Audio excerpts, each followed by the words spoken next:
Newsletter with Rakesh Ranjan में आपका स्वागत है। मौसम का मिजाज तो गर्म है ही, चुनावी तपिश भी कोई कम नहीं है।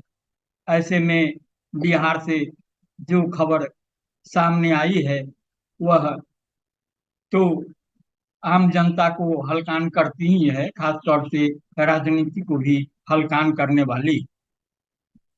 जाति आधारित गणना रिपोर्ट को बिहार सरकार अपनी बड़ी उपलब्धि के रूप में दर्शाती है। पूर्व मुख्यमंत्री राजद नेता तेजस्वी यादव भी जाति गणना को अपनी उपलब्धियों में बताते हैं और उसकी मार्केटिंग भी खूब करते हैं। जहां तक मुख्यमंत्री नीतीश कुमार की बात है तो वे इसे ऐतिहासिक कहते हैं।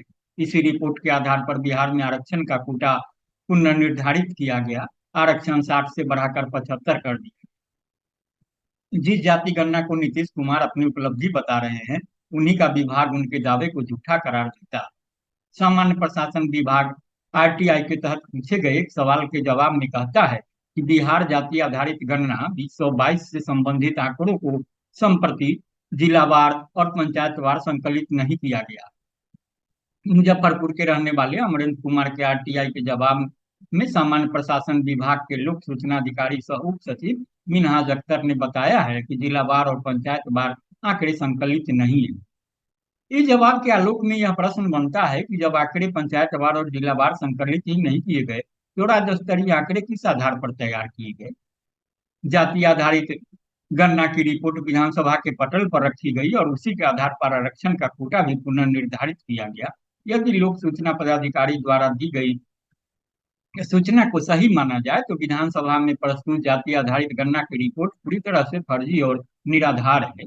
इस संबंध में नोडल अधिकारी द्वारा टेबल पर तैयार की गई रिपोर्ट है।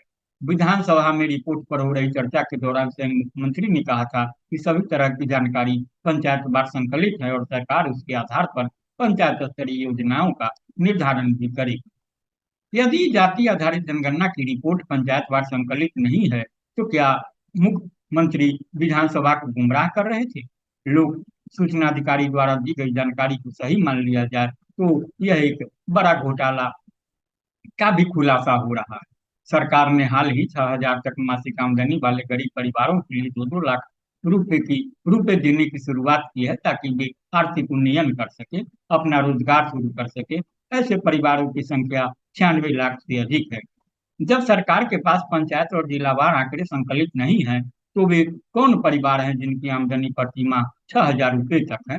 बिहार लघु उद्यमी योजना के तहत पहली किस्त का वितरण भी किया जा चुका है। तो सवाल यह है कि जब पंचायत स्तर पर आंकड़े संकलित नहीं है तो किस आधार पर लोगों ने आवेदन किया और ऐसे गरीबों की पहचान किस अधिकारी ने की।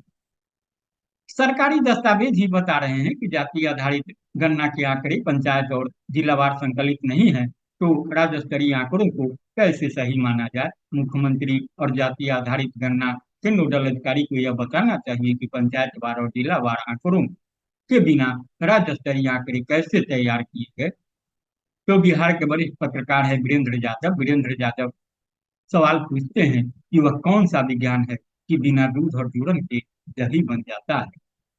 तो आप इसे संजीदगी से सुने और सुने और अपनी प्रतिक्रिया से मुझे जरूर अवगत कराएं, लाइक करें, शेयर करें। हाँ, अब तक आपने अगर न्यूज लेकर राकेश रंजन को सब्सक्राइब नहीं किया है तो सब्सक्राइब भी करेंगे। नमस्कार।